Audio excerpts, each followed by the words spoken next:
Fally aujourd'hui c'est un modèle, pas seulement un modèle en termes artistiques, mais un modèle où les jeunes vont théoriser pour vos habitants. Même la jeunesse, la jeunesse, tout est beaucoup s'inspirer. C'est-à-dire, vous pouvez avoir les Fally dans plusieurs domaines de la vie. Oh. Ça veut dire les gens qui sont capables de prendre des risques, les gens qui sont capables de bosser dur pour changer leur situation, les gens qui ne se focalisent pas seulement sur leur talent, mais qui misent plus sur le travail, sur la détermination, sur une vision claire.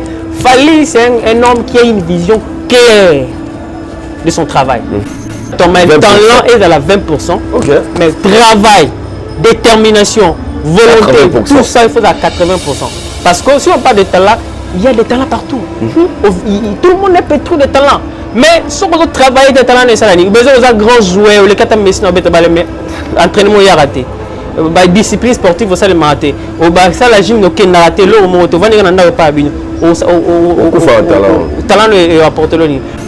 Mais si on travaillera très dur, Fally a une vision. Sur l'année, émission de Bandal, tout ça, que quelqu'un savait où il va et qu'est-ce qu'il va faire. Au moins, moi, une analyse, il y a mon poussé sur l'évolution de la musique congolaise, par exemple. Moi, que moi, va au 4x4 va changer de paradigme, va changer de paramètre. Ce qui va ils allaient de la lettre combattre comme il fallait combattre. Fally est venu à hériter capacité à repérer. Est-ce que Wenge, parce qu'il a une vision de la chéquée internationale, marché international va être intéressé à bangoter, que percer intéressé à bangoter. Tout c'est plus ça, rumba, tout ça il faut quand même. Fally aille à taille que et là qui visionne banda azobeta na orchestre va dire même il te ça la biso pe awa musique na biso et qui ne paye banda. Vous voyez la vision d'un homme. Il ne s'est pas limité, c'est pas contacté. Il y a bien. C'est ça un visionnaire. Déjà pour retenir que mais ça il a monté pour n'a pas valeur. Moto pour n'a pas combo est crédible. Est combat vérité. Mutuana dans la ming yemo. OK. Parce que non vous pas tala bato ka ba Mahomet, ba Jésus-Christ, ba to ba Boula ba Tchem Tshisekedi par exemple, zo ba Lumumba, ba to ba Bunda, ba en Afrique d'ici de Nelson Mandela. Ils sont plus il fallait parmi en fait, il est parmi par rapport à combat. C'est-à-dire OK, ils sont à la base compris. Ah, OK. À la base, on comprend parce que dans la vision, imagine toi tu vas là où moi je ne vais pas, où moi je ne sais pas. Comment est-ce que je peux t'accompagner et comme dans le combat, tu vas dire il faut que tu 5 ans. Dis moi on ça là, tu raisonner que toi qui me banda, comment raisonner tout c'est-à-dire puis deuxième euro, il y a bateau dans la vision. Et puis dans comment noble, ba traiter bango de prétentieux, des orgueilleux. OK. Ba traiter bango ba têtu. Pourquoi? Parce que bazo déranger ba statique. Les alignements mais la fixe c'était. Nini ko comment oui. Nini ko compliqué au kaka. Ça passe vraiment que mutu moko azo le gazo boy ya musala ya mutu. Est vrai ya mutu. Pour des fois là li ba pongité. Des fois à dépenser énergie naie, temps naie, tout amuser pour réaliser œuvre n'est pas ça bien. Mais ils ont les canaux TV au lac Sabato à tout prix que ça mabé. Vous voyez quel niveau il y a humanisme comme on perd biso. Niveau bon, excusez pour le terme, animosité comme on met là-bas. Comment tu peux faire ça? Motorana à la base n'a pas de problème avec toi. Parce que seulement ta tête ne te plaît pas. Ou soit parce que aux la place non boye, on peut $100, on peut $300. Aux les gars, aux boya ba œuvre à muto, même faire profiter d'un pays. Pour des raisons. Et puis c'est curieux, c'est que ceux qui le font ne sont pas seulement que de fans, mais ceux qui le font sont aussi des journalistes malheureusement. Et ils se disent journalistes. Fally, c'est un monteur, il a construit son autorité. Écoutez que le lobby s'est révélé construit son notoriété artistique dans le mensonge. Écoutez ça. Est-ce que c'est un professionnel qui peut dire ça? Vous imaginez qu'un Muto Penza, un professionnel de médias, un journaliste de surcroît, peut tenir ce propos boyé, sans pourtant vérification. Et puis dans la même émission, il s'est dit, oh non, il doit s'investiguer. Ceux qui disent que doit Fally, depuis tous ces temps, il était où? Disque d'or, il fallait depuis 2022, je crois. On parle de disque d'or depuis 2022. Il était où depuis 2022? Les gars, Lélo, Awa, Mikolo, c'est-à-dire, et là, ça peut-être avoir battu. Il est tenté de mettre les doutes dans la tête de Congolais, que Biso de recommander jamais le niveau de disque d'or. musique na biso suka kaka awa toza na biso gravité donc il faut payer la ramabe est-ce que mboka mo bato to ba roza ramabe mais comme on a monsieur Gauthier Sey maramba salaki d'ailleurs ceux qui je ne suis pas dans les histoires de parler des individus ça me doute même j'ai même beaucoup de doutes pour dire que est-ce que je suis réellement journaliste c'est même la grande question que je me pose ça m'a permis à poser une question parce que il y a la maman politique mais dans l'analyse il y a journaliste Gauthier Sey il n'a fait jamais une analyse objective par rapport à la situation même économique même politique du pays pas une analyse sérieuse ils ont le messier il est beaucoup plus dans la combo ya bato ce qu'on a dit ba émission n'est surtout rara intel salaki boy oh ya ça mais on peut s'informer c'est que nous papa enjeu de l'air c'est peut-être système peut-être il y a politique congolais toro ça niveau congolais s'en sortir pour congolais à développer toro ça la niveau makambo et que liboso makaba ba sujet wana OK ce qui moi nanda ko tanga to moto avani nanda ko na télévision ko même papier comme eloko mo retenir yana pa na ko na ngote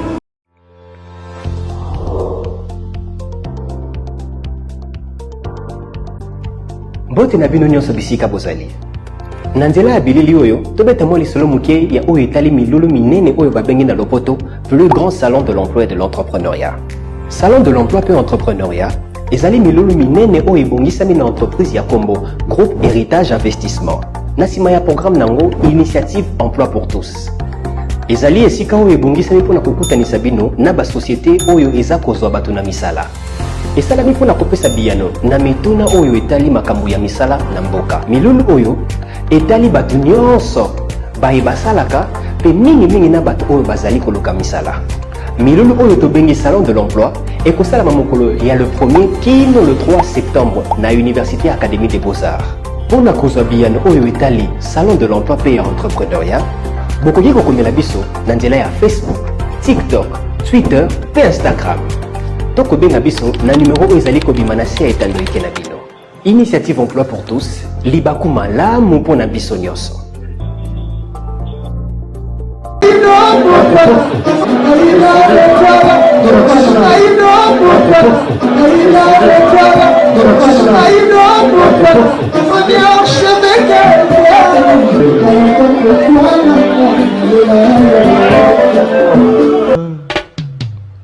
Haïdor Bokwala, le Brésilien Djile Kouyaté.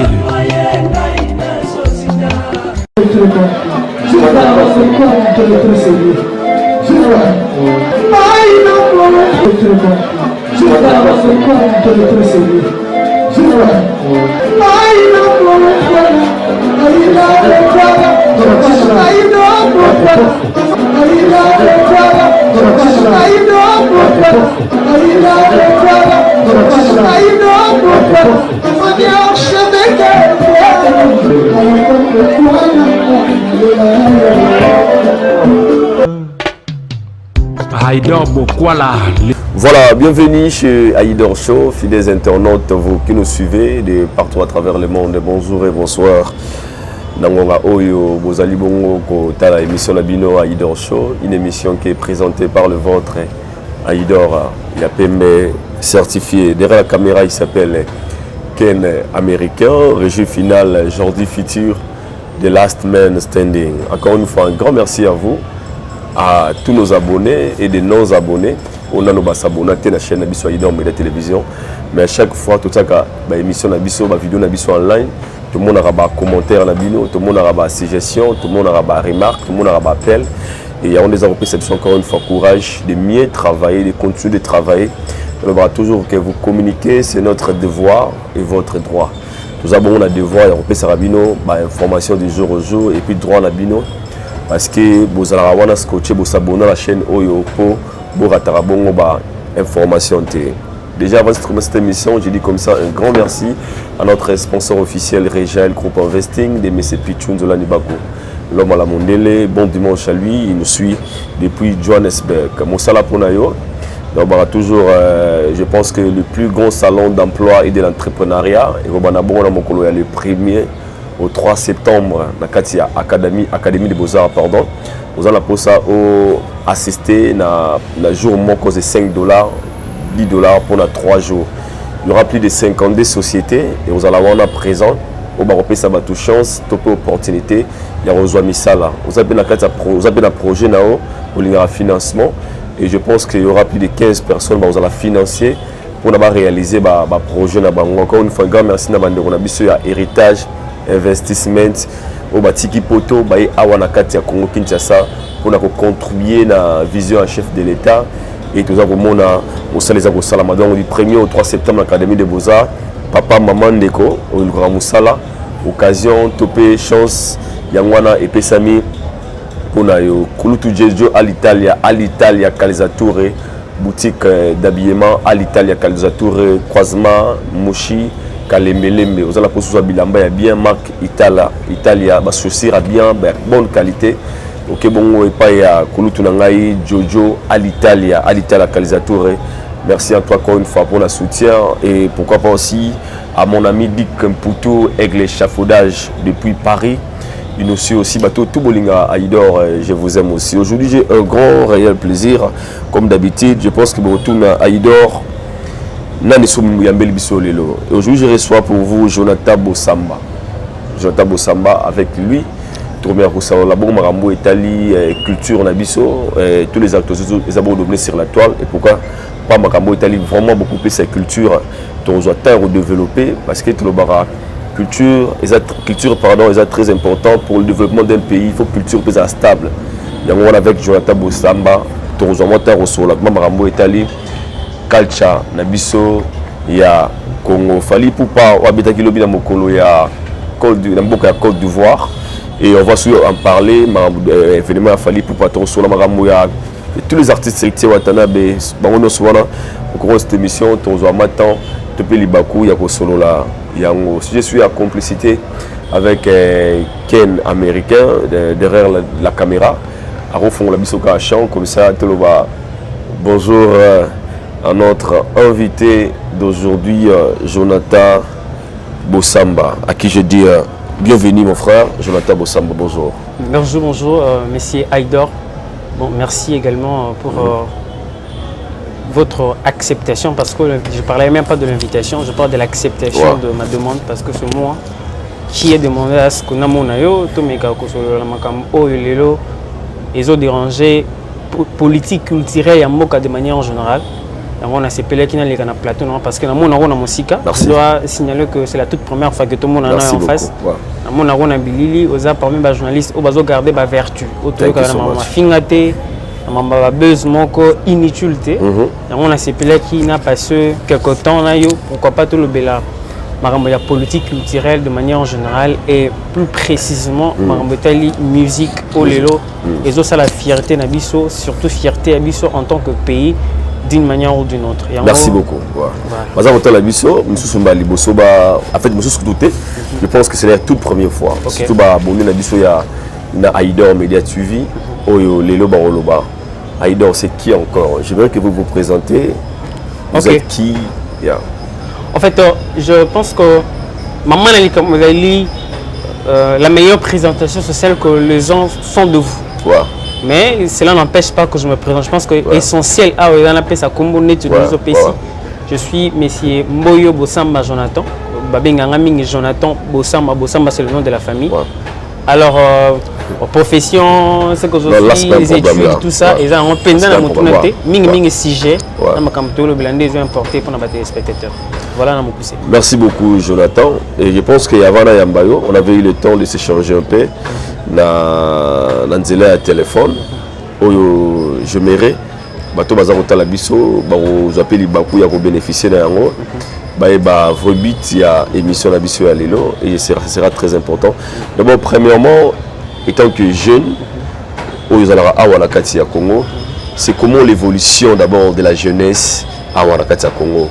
Jeune tout ça à niveau nil lelo parce que l'image que les gens ont donnée de la jeunesse à Congo, pour les autres, nous sommes tout ça, tu as apporté dans aventure, tu as apporté dans délire inutile, et ce qui a fait de sorte que les jeunes va perdre et perdre crédibilité là-bas par rapport à la société. En fait, vous savez, les jeunes, les jeunes, pour ça, plaintivité. Mais on va dire que nous sommes victimes. Surtout, il y a il y a une économie qui est opaque, un système économique qui est déficitaire. On doit dire ici que le système économique à Congo ils ont posé un sérieux problème. Ce côté-là, le dragon macroéconomique est en rouge. C'est que conséquence c'est que jeunes à s'abandonner na merci na yemoko. Ça c'est une orientation sérieuse. Parce que la jeunesse, comme on dit, c'est l'avenir. Donc ça, tautologie, c'est l'avenir de demain. Parce que l'avenir déjà c'est pour demain. Alors l'avenir se prépare. Vous voyez, l'avenir se prépare, c'est-à-dire que les jeunes vont vivre, mais vivre dans une orientation sociale sérieuse. Les jeunes, on doit le préparer.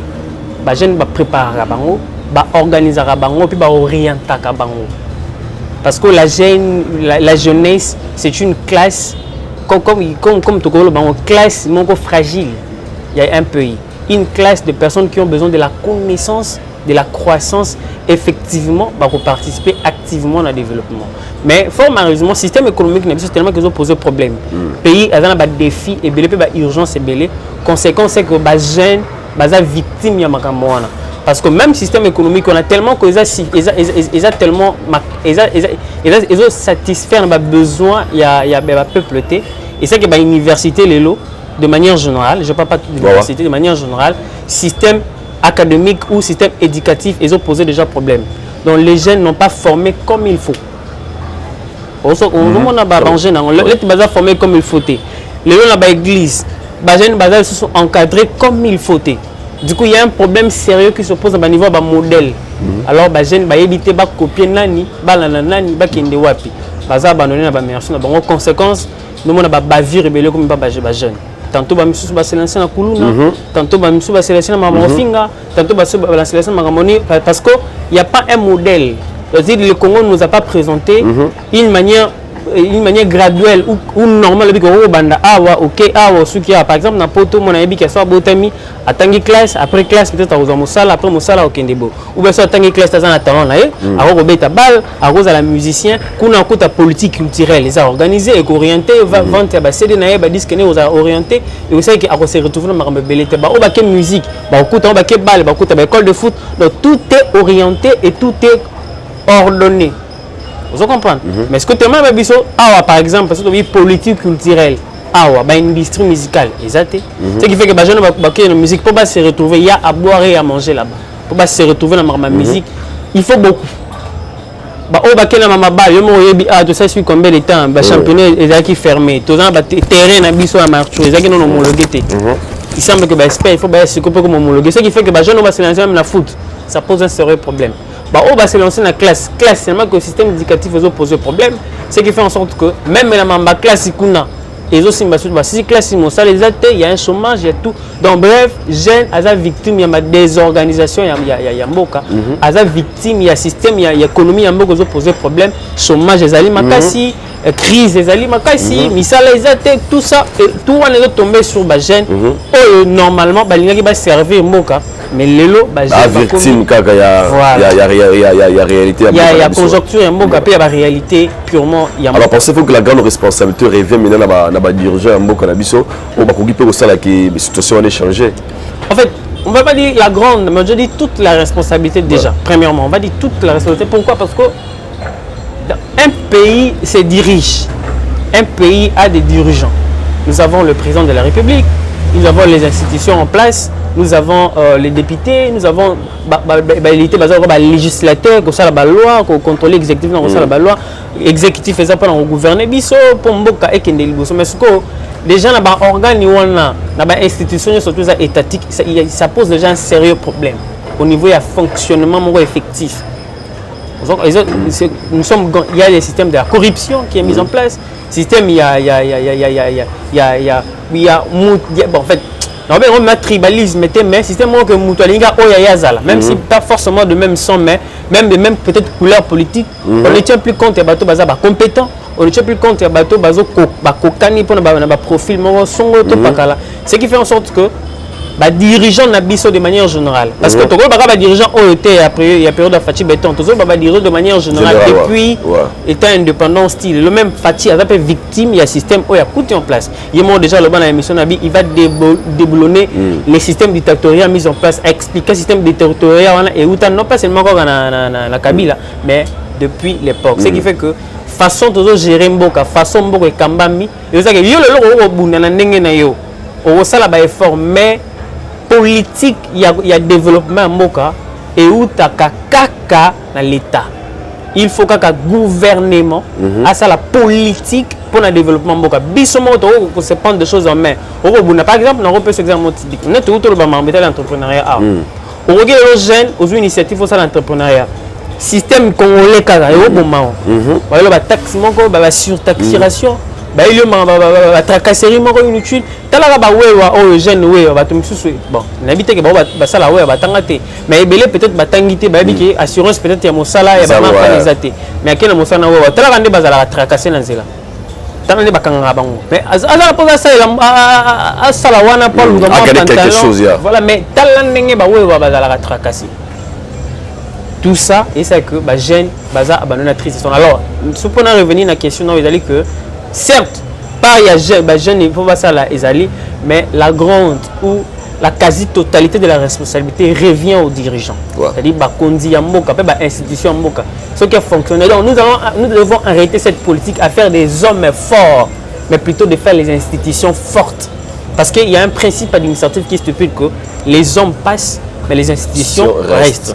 tant on va être institution ma casse c'est ni les autres comme il faut assemblée les autres comme il faut gouvernement provincial que national ça service surtout à l'état ils ont qu'il faut to lutter contre ba détournement ni fati emboîter pas dans sens soir moni fati azoya na sens soir c'est vrai qu'il y a encore beaucoup à faire mais déjà au ça là ça mène déjà les quelque part par exemple le lot tout lutter contre maramotali corruption moi le ça IG fait ça là c'est à féliciter c'est-à-dire les pays viennent de quelque part et ils passent toujours Kende ça demande beaucoup d'efforts l'état ça a déjà parnaillé ce qui revient que ce que pour cause on le maramotali ba jeune place il y a besoin de responsabilité ba jeune il nous premièrement vous à la prise que ça là vous en la prise de conscience ko yeba état mboko ezali ba réalité sur terrain et comment ko adapter maïle na yo ko adapter savoir faire na yo en fonction de la réalité mboka pour que on se retrouve aux à la victime à 100% il y a système de gouvernance mis en place depuis l'antiquité depuis je vais dire même l'indépendance.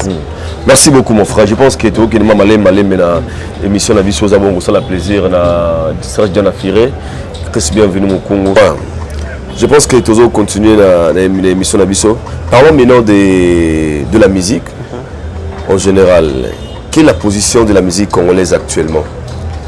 Actuellement, la position de la musique congolaise, c'est vrai qu'il y a des travaux à faire, mais actuellement, parler de la musique, évolution ou place musique congolaise, ils ont occupé dans l'échiquier international, tout comme dans l'échiquier africain, la musique congolaise évolue bien. Les autres, la musique il y a Congo, ils évoluent bien, surtout de manière générale. Pourquoi? Parce que nous sommes représentés. Dans le classement en Afrique, 10 meilleurs musiciens aux musiciens congolais dans la capitale. C'est vrai que les musiciens ils sont comme des magiciens, ils sont comme des extraterrestres, on peut dire ça comme ça, parce que avec tout ce qui se retrouve dans le pays, avec toutes les difficultés culturelles, avec toute la réalité de l'Ekanambo Kanabiso, avec la crise et ça, avec le système politique, ils ont posé déjà problème et mais ceux qui parmi ces quand même s'en sortir et puis comme le niveau comment que l'autre a disque d'or, on peut parler de disque d'or, on peut parler de disque de platine, on peut parler de trophée et belé, Grammy Award, tout ça, on a ceux qui sont musiciens congolais, parce que comme le niveau pour réaliser quelques vues sur YouTube. Déjà, réalité en Mboka, économie en Mboka, permet de que les musiciens congolais réaliser des vidéos sur YouTube. Déjà, normalement. Comment? Oui, réalité en Mboka, ça a été que les musiciens en Congo, les musiciens ont beaucoup plus de vues sur YouTube. Parce que ça demande de là. Ailleurs, la connexion est gratuite. Bon, gratuite dans le sens qu'il faut un manca, d'une certaine manière. Mais ailleurs, la connexion est sont bon. Pour consommer un musicien sur Internet comme il faut, ça pose déjà un sérieux problème. Alors, ceux qui sont musiciens même sur YouTube, ils sont vivants, par exemple, 30 millions de vies, ainsi de suite. Ça veut dire qu'ils font des efforts énormes. Ça fait mal lorsque quelqu'un passe à la télévision, que ça peut être effort, être aimé, ça fait très mal. Donc on a mission on a ferré, Kofi, Fali, Nani tout, bazo sala musala au-delà de la normalité. Mettons d'abord toutes les tendances à part. Parlons vrai et parlons bien. Ça veut dire musicien ou être aimé ou un bazar la biso, bazar la latte. Bazar au monde parce que tout n'est pas facile pour eux. Bazar on a besoin de bazar balé la air surtout. Ça l'air te balé mais bango sans soutien. Sérieux ça accompagnement mon sérieux ça ni bango moko. Bazar bunda avec les moyens de bord, ba producteur malonga bazate, ba industrie ezate ba maison de distribution ezate rien du tout. Ceux qui vont s'imposer même sur le plan international, on parle du Congo, on parle de la rumba congolaise. Il faut féliciter les musiciens et puis quoi produire bango. Mais le lot triste réalité, peut-être on rôle dans la musique, c'est que au moins pas si au économie n'amboka système économique la biso poser problème le lot et créer makambo et belé surtout il y a mabé. Donc makambo belé et surtout ming mabé et ça fait désirer. Mabé créer net nini. Tellement net un peu cet exemple là effort wana. Moni seul mutu o ya sala effort te na bi ko respecter ba effort ba ningate.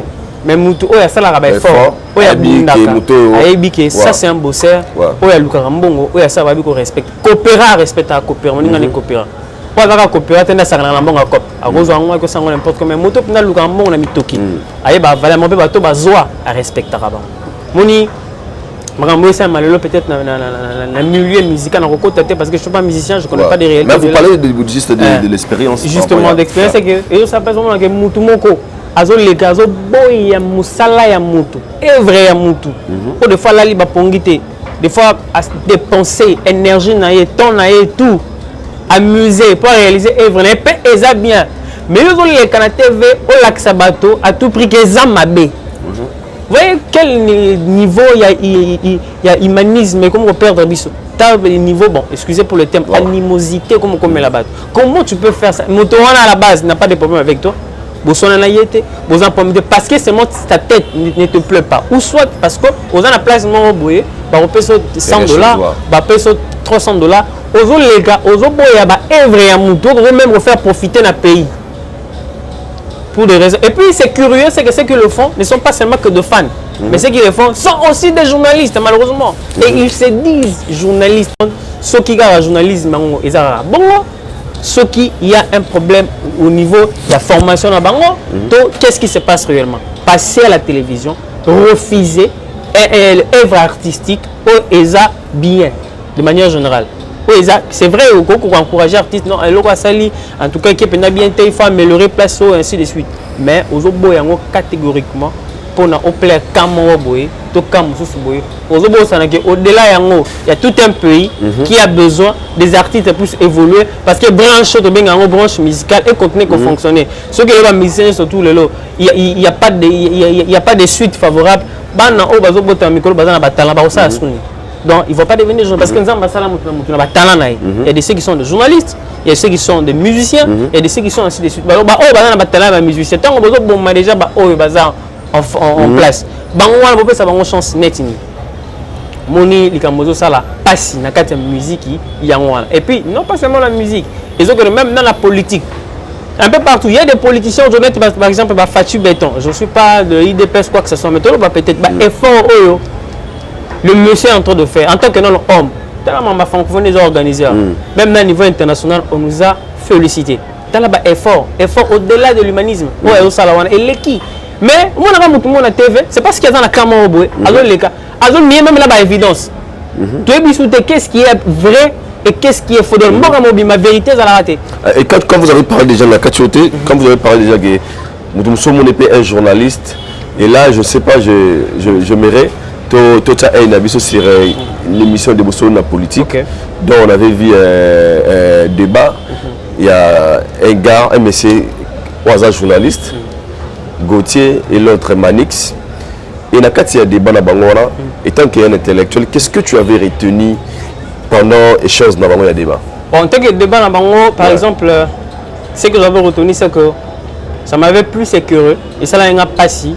Comment on a que les journalistes qu'on respecte naturellement, dans un plateau de très grande audience comme au sein de la politique, ou même international, le journaliste c'est livré un spectacle là-bas. Celle Manix, oh alobaki na kamosusu bien en bien pour la culture mais comme on a monsieur Gauthier Sey Maramba Salaki d'ailleurs ceux qui je ne suis pas dans les histoires de parler des individus ça me doute même j'ai même beaucoup de doutes pour dire que est-ce que je suis réellement journaliste c'est même la grande question que je me pose ça m'a permis à poser une question parce que moi il y a la maman politique. Moi je ne suis pas dans la musique trop, moi je suis plus dans la politique et dans l'économie et tout ça. Mais dans l'analyse il y a un journaliste Gauthier Sey. Il n'a fait jamais une analyse objective par rapport à la situation même économique, même politique du pays. Pas une analyse sérieuse, Isaté. Le messier, le journaliste que nous respectons, il est beaucoup plus dans la combo à battre. Ce qu'on a dit dans l'émission, surtout un tel Salaki Boy. Mais on peut s'informer que nous ne pouvons pas manger de l'air. C'est peut-être système, peut-être il y a politique congolais. Toro ça n'est pas Congolais s'en sortir. Pour Congolais à développer. Toro ça n'est pas Marambo et Kende Liboso. Makababa n'a si j'ai wana. Ok, ce qui moi n'anda pas autant là. To moto avani n'anda qu'on a télévision. Qu'on doit mettre papier comme elle comme on a retenu. Il y en a pas. N'a aucun monté. Et pas na aura critique. Ça dit.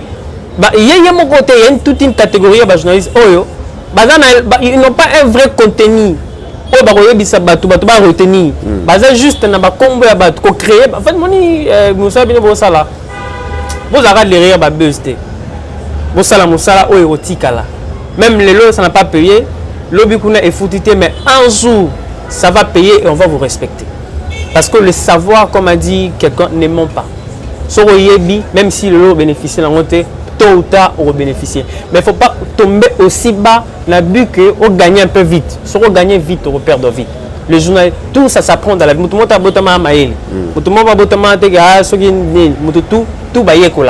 tout est apprenable. Pour voyez que la nuance pour y aux appels moins maïel ou avancé. Ils ont été université jusqu'à quelques Français sans pour leur contenu et c'est vraiment analyse mon côté, même sur le plan politique. Même à part autant on va comme à part que le ben on va jouer sa révélation. Mais on a la révélation mon boy. On a ce bon mon boy. On a aucun politicien on a les camons, on a la télévision. À mon que le moment on a la télévision mais pour y a penza boy qu'on informer en termes ya makambo bato ko retenir ba noter pour l'avancement mboka exactement. Surtout dans le débat ya mama sur la politique, tala makambo oyo Gauthier Sey tenu. Il traite un artiste comme Fally pour un menteur. Infraction, hein? Un menteur. Heureusement que Fally n'a pas le temps de suivre cela. Mais imaginez que bah émission à la biso et l'andamaka dans la communauté internationale. Bateau ba na respect et la crédibilité, il y a artiste Fally Ipupa. Bateau ba invite à ba contrat gagnant ba yo ka ba popo qui dans son propre pays, son propre frère et en plus un journaliste, pas un fan, un journaliste qui est censé avoir toutes les facultés d'analyse en place, qui est censé investiguer, qui est censé avoir des informations précises. Et il s'est dit même journaliste d'investigation. Il traite un artiste. Oh, ça me fait net, il fallait pour pas d'un menteur. Pourquoi? Parce que il y aurait un contrat de Vivendi. Oh, directeur, oh, mais c'est Isidore et la télévision. Alors, bah, que oui, fallait assigner la communauté nationalité, organisation nationale fallait assigner bango ba sous-traitant qui organisation ouverture et genre francophonie ba sous-traitant qui on a agence toyebi Vivendi moto qui na monopole organiser cérémonie d'ouverture il Vivendi pe na côté na aluka qui peut agence mususu o ya pe ça donc ensemble na bino to organiser ndé ba choisir qui artiste mais lui passe exemple pour dire azana copie o fallait assigner na hypoxie ozali agence nationale awa mais alobi azana ba preuve Azana copie et qu'il s'est fallu, c'est un monteur, il a construit. Écoutez, son autorité. Écoutez que le lobby s'est révélé consiste son notoriété artistique dans le mensonge. Écoutez ça. Est-ce que c'est un professionnel qui peut dire ça? Vous imaginez qu'il y a Mouto Penza, un professionnel de médias, un journaliste de surcroît, peut tenir ce propos, sans pourtant vérification. Et puis dans la même émission, il s'est dit, oh non, il doit s'investiguer. Ceux qui disent qu'il doit falloir. Depuis tous ces temps, il était où? Disque d'or, il fallait depuis 2022, je crois. On parle de disque d'or depuis 2022. Il était où depuis 2022? Les gars, Lélo, Awa, Mikolo, c'est-à-dire, et là, ça peut-être avoir battu. il est tenté de mettre les doutes dans la tête des Congolais que biso to komaka jamais le niveau de disque d'or musique na biso suka kaka awa toza na biso gravité il faut payer la ramabe. Est-ce que mboka mo bato to ba ramabe? Il n'y a pas de gens qui avancent. Fali aujourd'hui c'est un modèle, pas seulement un modèle en termes artistiques mais un modèle où les jeunes vont théoriser pour vos habits. Même la jeunesse, la jeunesse tout est beaucoup s'inspirer. C'est-à-dire vous pouvez avoir les Fali dans plusieurs domaines de la vie. Ça veut dire les gens qui sont capables de prendre des risques, les gens qui sont capables de bosser dur pour changer leur situation, les gens qui ne se focalisent pas seulement sur leur talent, mais qui misent plus sur le travail, sur la détermination, sur une vision claire. Fali, c'est un homme qui a une vision claire de son travail. C'est-à-dire qu'il ne travaille pas. On voit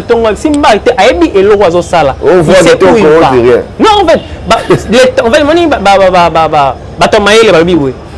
la réussite dans la vie, peut réussir dans la vie, 80% il y a pourcentage de réussite, il faut avoir un effort personnel. Et puis talent, il faut avoir 20%. Donc talent, talent est à la 20%. Okay. Mais travail, détermination, volonté, 80%. Tout ça, il faut à 80%. Parce que si on parle de talent, il y a des talents partout. Tout le monde est pétri de talent.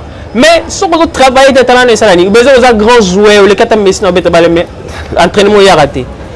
Discipline sportive, ça le raté. Ça la gym, ok, raté. L'eau, on va dire pas talent est apporté. Mais si on travaillera très dur, il fallait une vision. Si on a dit émission de bandal, tout ça, ça dit que quelqu'un savait où il va et qu'est-ce qu'il va faire. Au moins, moi, il analyse, il y a mon poussé sur l'évolution de la musique congolaise, par exemple. Moi, que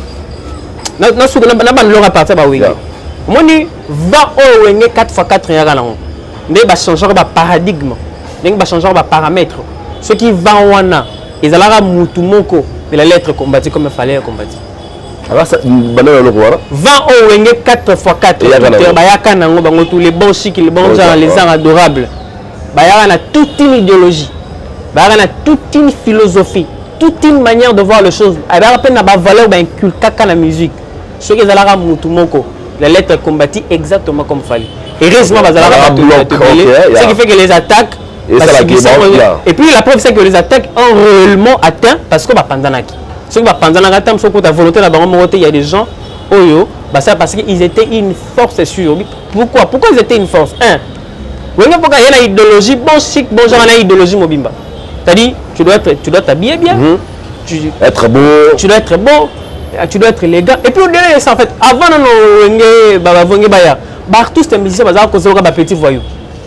Wenge batu babunda pelo wana esila baza ko ba voyou batu mo baza ba délinquant ba nenda côté ba nini tout ça mais wenge que artiste et musicien c'est aussi un responsable, c'est un père okozana ndako na ye azana mutuka azana mbongo et que musique est une profession na ye et longole ki bo mototé wenge bunda pone loko ane vanda wenge bunda que musicien ko kendo lata le ko n'importe comment te lata bien. C'est vrai que papa mbasa on a kona mais wenge pérenniser plus idéologique zala bon chic bon genre kosuka kana bilamba te zala pe na mutuka bien kosuka kana mutuka te zala pe na lopango ndako ya bien kosuka pe na zala pe homme zala marié zala mwasi jibe mwasi na ndako bana bamona ni tout ça wera mwasi na ndako bana Adolphe Domingue bango nyoso ce sont des responsables d'abord idéologie ba ki na bango ndeba ba pesa bato goût ya musique c'est-à-dire ba impliquer ba valeur moko bona musique oh OK ceux qui bazara mutu moko bazara plus combattre c'est le même combat où il fallait à Yanango. C'est-à-dire combat avantage au Wenge Yanango. Mais après,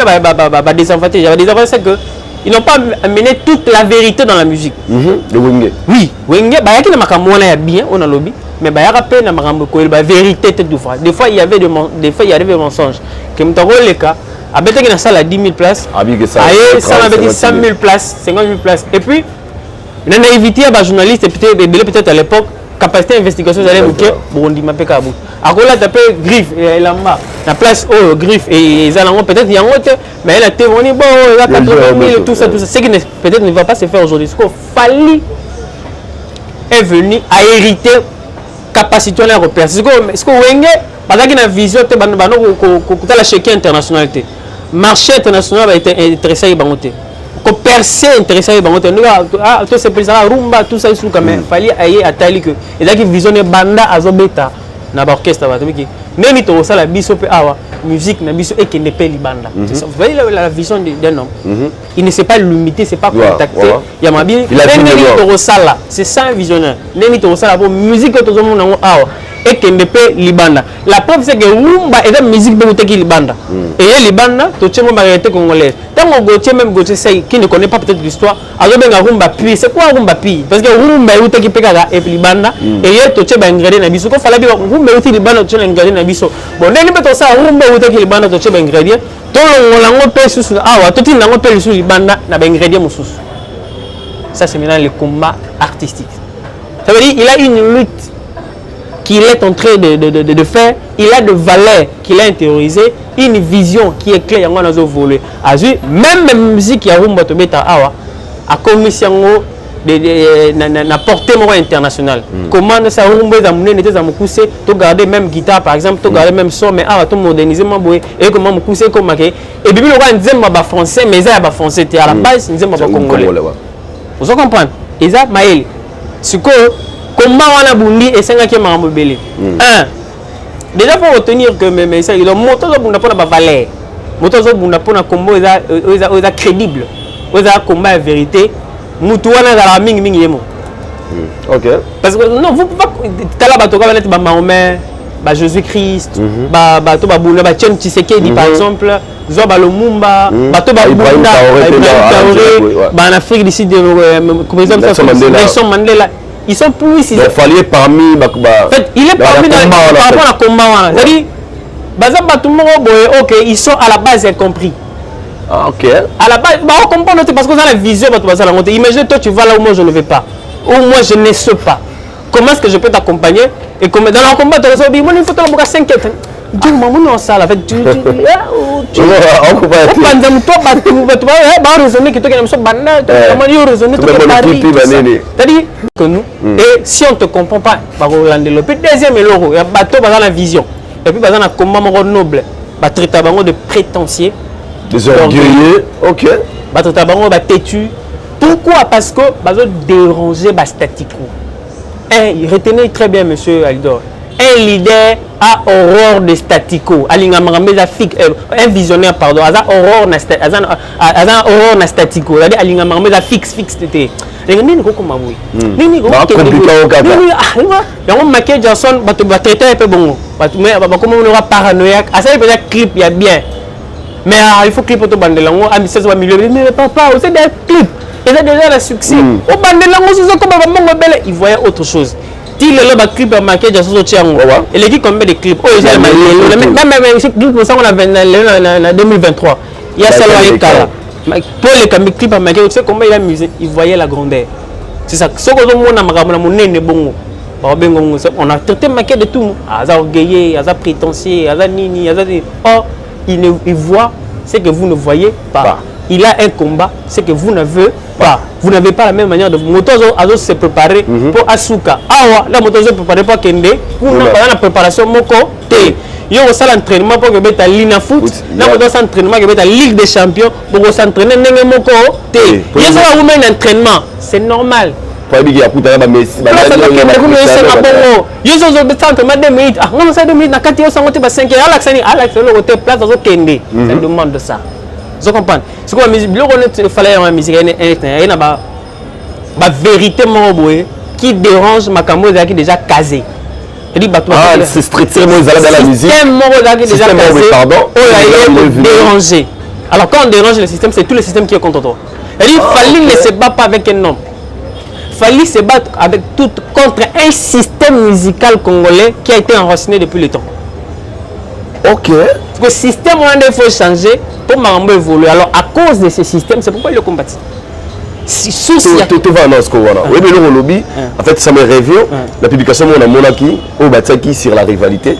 On a mis à l'époque de Luambo et Papa Nabiso, c'est Rochero, c'est marrant. Et pardon, Papa Nabiso était Taboulaï, pardon, Luambo est Taboulaï. Génération, JB Piana et Weranson. Il y a Fali, c'est la rivalité. Il Fali avec tous les artistes musiciens congolais. Alors, tant expliquer le go, on peut dire qu'aujourd'hui Fali, est combattu ou bien il est mal compris chez tous les artistes musiciens congolais par rapport à qu'il dérange le système où ils ont créé. Donc, on a partagé même ma vie dans la publication. En fait, on a une polémique. Ouais. Non, Yo, question de sans polémique. Mais polémique dans le sens que mon temps, peut-être, pourquoi on a ça? Pourquoi? Parce que la valeur au fallait la valeur à l'époque, il y a un système musique congolais. Ils allaient quitter. Par exemple, tout ce qui est valeur net, il y a bon, notre net est liboso. Oh, fallait na ngwana neti koyela batu exactitude que lobi que au teki mais ma preuve la place au teki ezate. OK. Vous comprenez? Combien de disques de même na yemo fallait il parce qu'il était dans le même système. Avec le même système, abimi le système wana et on a il faut m'en changer. Na yemo baleka c'est sur bazana ba disque d'or. Vous avez vendu combien d'exemplaires? Donc, c'est-à-dire à partir il a fallu on a noté tout le monde a oublié le congolais nyonso. Ce que tu as dit, on doit être sincère. Ce que tu as dit, tu investigues sur Yango. Certification. Il a fallu pour que tout le monde. À l'époque, quand on disait, on a dit que ce n'est pas un qui pétait.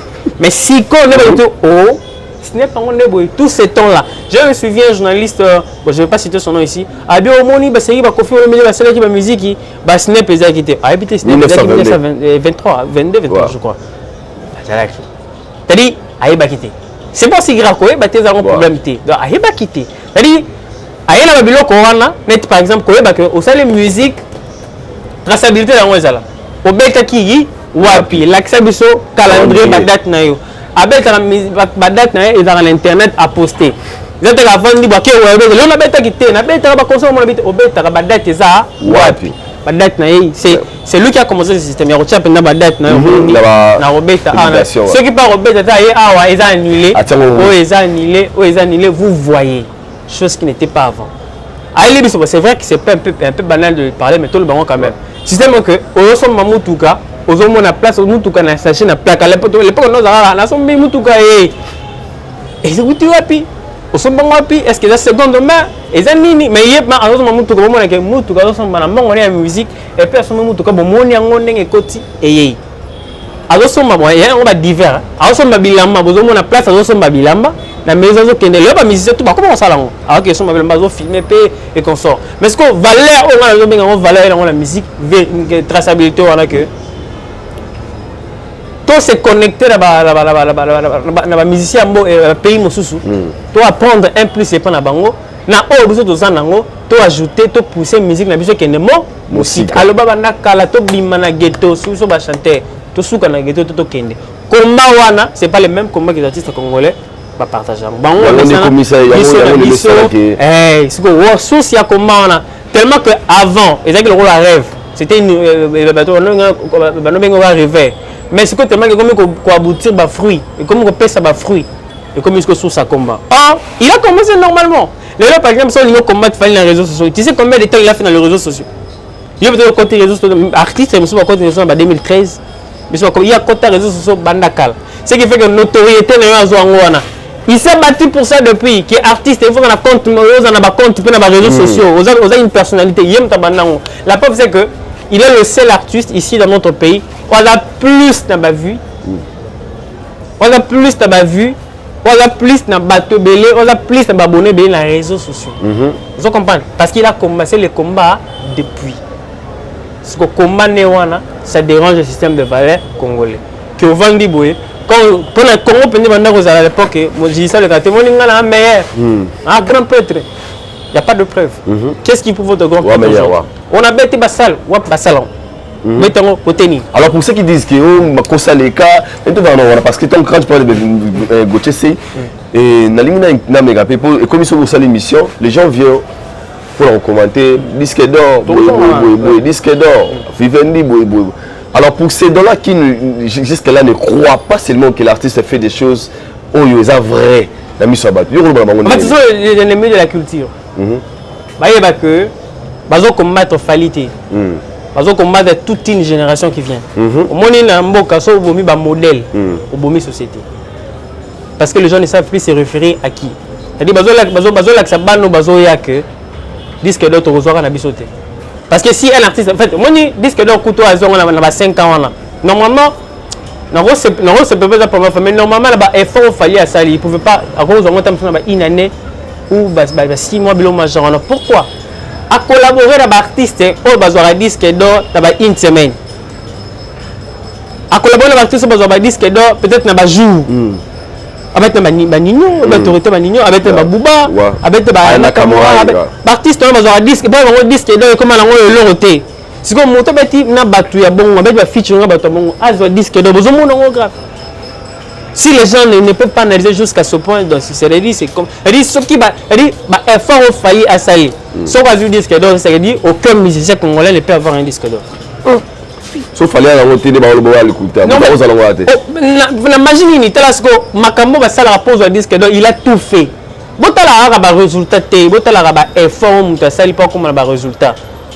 À collaborer na ba artiste nyonso ya minene ya France na bibe nyonso ya minene o ba grand na France o ba légende o ba France estime bango sur le plan musical à collaborer na bango azui soka azui disque d'or te malgré yango c'est que vous raté c'est que vous raté c'est que yo collaborer na bango te aux autres net bon la visibilité on ma casse aux ango uta parce que ba on va pesier c'est vrai qu'à qui nango mais ba pesier plus de visibilité plus d'impact pour aller écouter dans le sol français. Ce que ceux qui montent place ou on a effort ou monter scène niveau à 8T.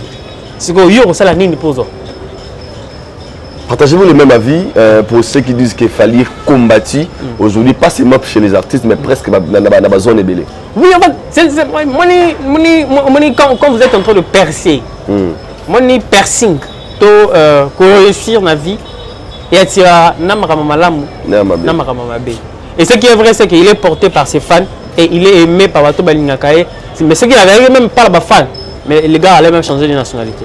Il a combattu parce que là où en fait, il est, a imposé même personnalité artistique. Fallait. A imposé personnalité artistique.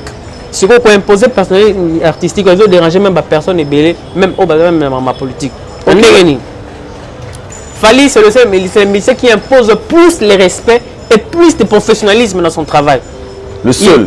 Bon, pas le seul, mais normalement parmi. Donc, on impose le respect. C'est-à-dire que Moussala Naye, ils avant toute chose, avant toute négociation. C'est-à-dire que si on a besoin de Moussala Naye, ça va marcher.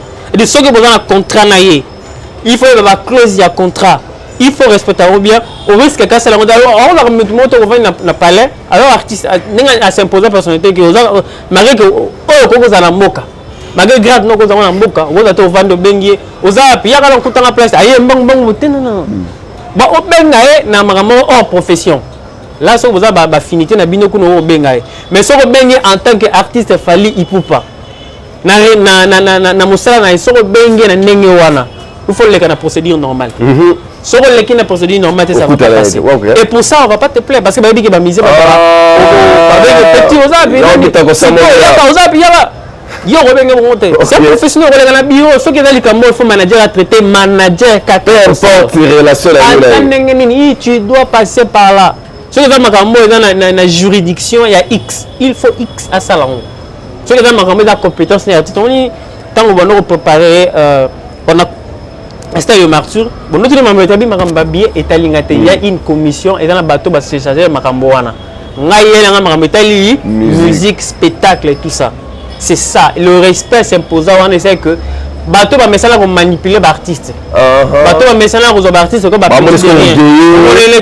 et ça, il faut respecter.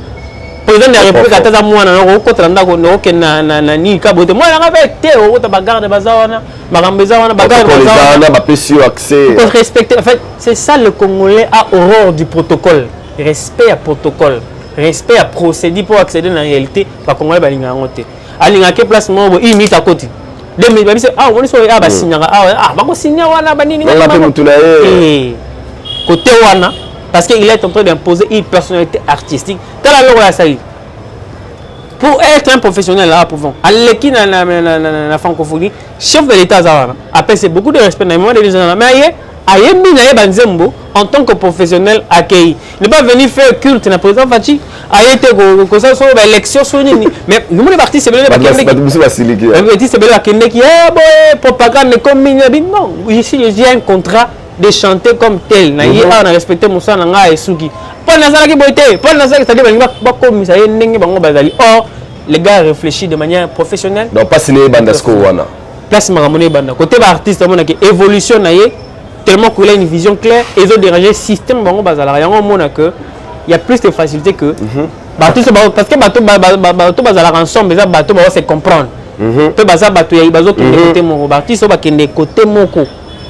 Basangana o bazana banyika makambo ezalaka ndenge ezalaka ezala facile ezalaka ndenge ezalaka musique na biso ezalaka ndenge ezalaka to évolue kaka ndenge to évoluera bango wana bile ba ozala contre il na sens oui yango nabi koza ba fallait ba domaine du c'est-à-dire ba jeune o bazo miser ba koma musika ba jeune o bazana détermination fallait né ici à bon mais là ba tout le temps ma fali surtout ouais mbaté consort ba quand il fallait abotam ton en France to abotam aux États-Unis to fallait ko faire zaki papa na e to ko faire zaki noko na e azoye ka bo magai bo mbaté acha une orchestre na e c'est-à-dire a fulaye la ndenge moko c'est sengité te fallait abotami aeba profiter ko faire zande ko na été confié déjà professionnel était déjà un grand mais c'est-à-dire voilà ba bon retenez le là très important ce qui bato bazo finga fali aebo yembate ça veut dire bato bazo finga Kofi Olomide as un faux musicien. Tu veux dire quoi par là?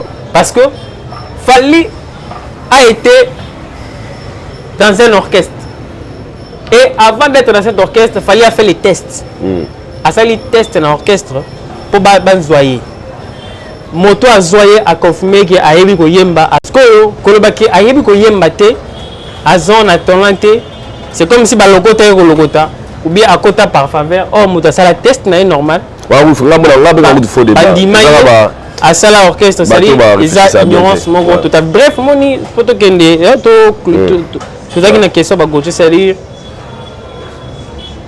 pour valoriser ba ils a ba valeur place ils a réussite ya mboka et la réussite à biso surtout qu'est-ce qu'il fallait représenter aujourd'hui la musique à Congo? Il représente la réussite.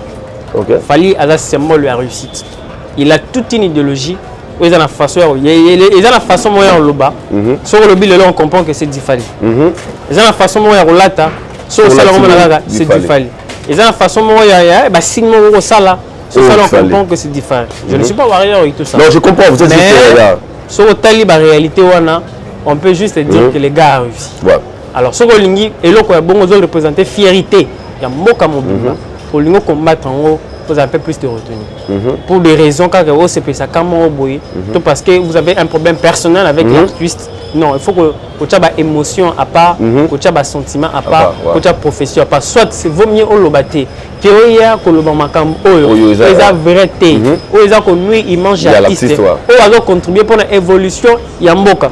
Combien de rendez-vous que chef de l'État a accueilli, mais il s'est fait accompagner par un autre Congolais qui est artiste et musicien. Je parle de sommet de l'État des États-Unis. Chef de l'État qui mais à côté du chef de l'État, il y a un chef de l'État qui est fier de Congolais. Moi, je suis pas compatriote. Na place où il y a en tant que président, il y a un tant qu'artiste. Ça fait la fierté du pays. Mais ce que yo bon journaliste, parce que mon message na chantage, na biloko bongo, ils avaient profité na micro na yo. On appelle ça conseil. Non pas seulement on a lelo, on a espoir dans la vie ici. Tout ça ça a valeur. Combat a valeur et suivi. Tout le monde est prêt à n'importe quoi. Tout le monde est prêt à insulter. Tout ça parce que à la base d'abord on zala et puis à la base il y a ignorance. Mon bino bandi carrière na bino bien et consort. Conseil on paie ça bino. Bunda combat a valeur. Apprenez encore. Ça la formation, ça compétence. Soyez excellent, soyez performant. Ne vous en laissez pas dans la vague, il y a des bêtises. Mon bêtise, ça va passer. Mais la personnalité, la dignité humaine va rester. Vous allez battre, ok, ajouter un plus. Quelque chose, ça c'est très important. Ajouter un plus. Il y a des journalistes aujourd'hui qui sont levés. Par exemple, Christian Bossembe. Si on sentir que tu n'as pas encore quelque chose. Ça c'est vrai. Journaliste, Manix. Malgré que la journaliste, mais quand le gars passe à la télévision, vous sentez une sorte de crème intellectuelle. Christian Le Sakouine. Excusez-moi, c'est bon. Il y a quand même un groupe. Où il faut apprendre. Mais il y a aussi un groupe, il y a des journalistes qui se sont fait inviter. Même quand vous dites youtubeurs comme ça ne vous empêche pas d'apprendre. Ça n'a pas de sens. Ça ne vous en pas étudier. Ceux qui ont des difficultés à lire, faites de formation. Ça m'écoeure même l'un de vos amis à qui vous bossez. Altiki même Congo, ok, il n'a pas étranger, place la formation est bien évaluée. Quand la thème est intéressant. Continuer à même bêtise, même sottise, même finir bateau, calomnier bateau, ça ne va pas vous honorer. Mais le place que ça vous mazali, va promulguer à cause de ses compétences. Ça c'est vrai. Il est compétent. Ça c'est vrai. Il garde quelque chose. Ça, et non, vous allez avoir fanatique à bateau, et non, vous allez avoir bateau, par exemple, on reçoit que ça n'a pas celui qu'on appelle l'été à Kanda par exemple. Un gars qui n'a pas de talent, aucun talent. Il ne sait pas ce qu'il est dans la vie, il ne sait pas ce qu'il fait, perdu comme ça. C'est-à-dire, moto, à se retrouver dans le théâtre qu'on est nul, à communiquer au finger batou, oh non, alarme, comment moto normal, comme il va finir moto, il va intervenir. Va finir, c'est-à-dire, il y a un groupe comme ça, non, il y a un groupe comme ça, bateau, on va se faire l'alarme. Malheureux. La catioté, rapidement, la monnaie publication Mobiawa. 4e stade africain, en moins d'1 année pour Fally Ipupa. Donc, stade des Martyrs, stade Alphonse Massamba Deba, stade Cotuero, stade de Katiola. Donc, en moins d'1 année, l'artiste Fally Ipupa a sali 4 stades dans 3 différents pays.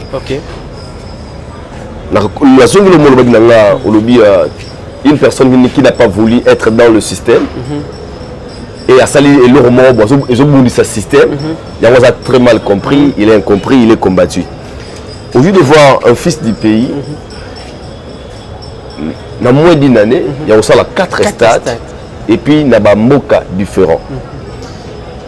Rapidement, tout le monde sur le nom syrien. Et ça, juste, ça fait partie de la vision qu'il a, ou bien, et que vous avez fait chance.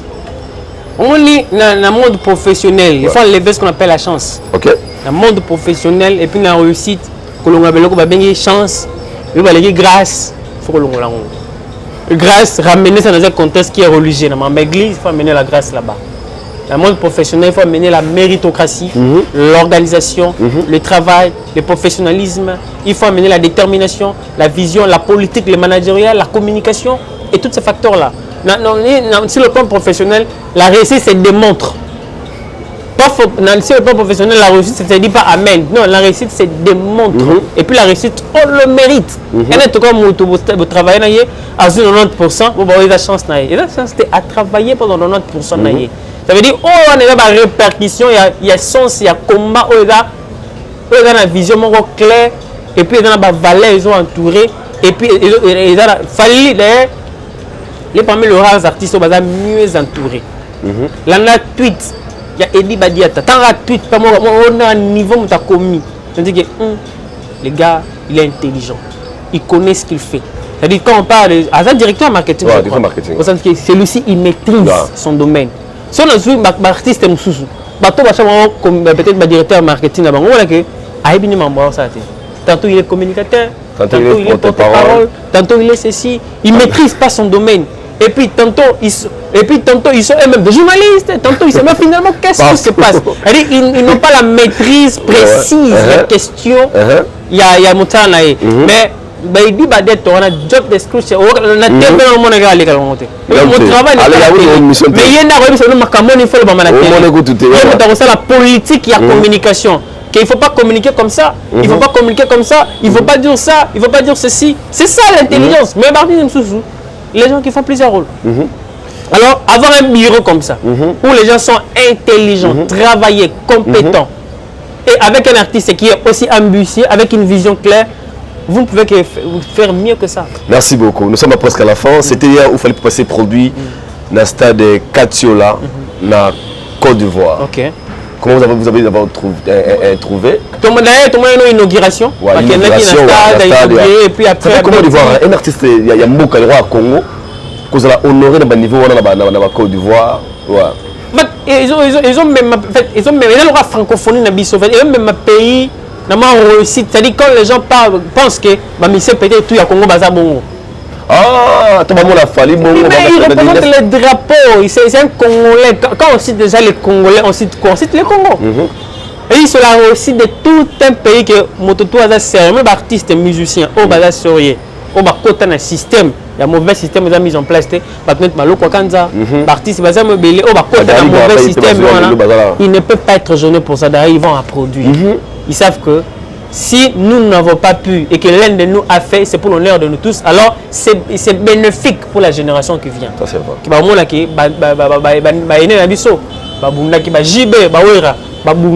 Musique na place telle, avion na place place ça ne sert à rien, ça ne coûte rien du tout qu'on reconnaître kaka ba effort, ba mérite ya moto. Aujourd'hui, na peut-être choqué. Fali ne s'appartient plus. À un certain niveau de la vie, on ne s'appartient plus. Aux autres, il y a eu mon côté. On commis bien mon public. Ok. Il fallait à commis. Même tes enfants, on soit propriétaire. Aux autres, s'appartiennent ni la famille, ni même là en Congo, il fallait même à pays africain, même que ça prenne contre bien. Parce qu'il n'est plus même, c'est pour bien au Congo, à comprendre Afrique. Côte d'Ivoire, même Silica. Côte d'Ivoire, Afrique centrale, meilleur artiste Afrique centrale, il y a Banda Kala. Tant que francophone va rebondir biso peut-être l'Afrique il y a espace il y a francophone tant anglophone va rebondir biso c'est lui qui nous défend. Afrique espace il y a francophone non pourquoi vous faites ça? Il ne s'appartient plus. Alors Babylone bon qu'on reconnaître en ça ne vous enlève rien, ça enlève en vous rien de professionnalisme. Alors magambo ya rofinga magambo ya rosalaboy ça reflète juste bani batomso basala bon parce que bina bango ils ont perdu l'espoir. Afinga pour Alia. Afinga pour son maquette. C'est que même les gens qui ont étudié, qui sont censés avoir l'espoir. Ils ne veulent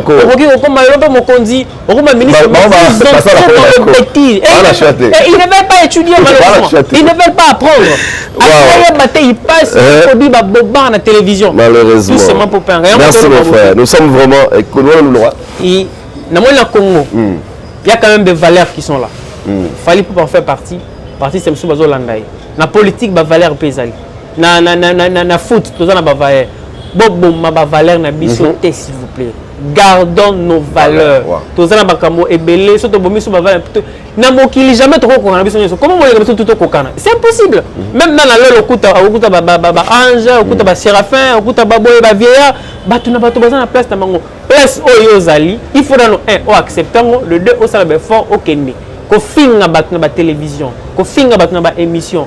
Tu te prétends journaliste, tu te prétends analyste. Au bord apprendre na magambo ko laksa bato. Au bord yekola. Au notika ignorant toute la vie et puis au bato tout ba ko mara na ignorance oyo zanango. C'est écœurant. Il y a quand même des valeurs qui restent. Nous devons protéger nos valeurs. Nous devons garder des valeurs républicaines. To bunda combat ya ba valeurs. Ça na lit est sérieuse. Lit est élaboré. Binonet par exemple, moi un journaliste au Aïdor, avec un combat qui est noble. Et nous merci beaucoup, merci mon frère, c'était vraiment un grand réel plaisir. Merci. Je vous signaler que hier c'est l'artiste Afali pour permettre qui na Côte d'Ivoire, félicitations à l'artiste. Toi qui les bandego beta si banda tongo ti ninime, les Ivoiriens étaient très contents de voir sur scène Fali Poupa ou Asala qui le meilleur de lui au le Tobara na le crété au man de Kolanga lobby. Habitant Ouazako Salabongo pour la Lokumu à Congo, ils ont société sur le nom de tous les Congos.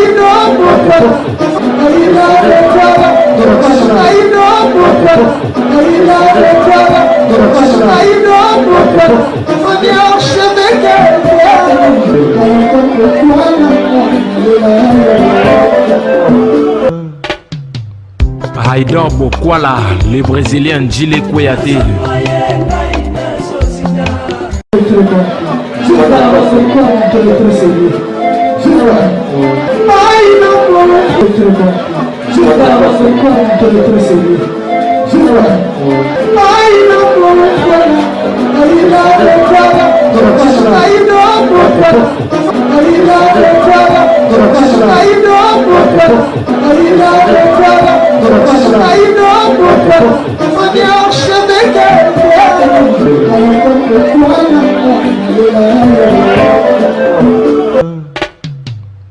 Haïdor Bokwala.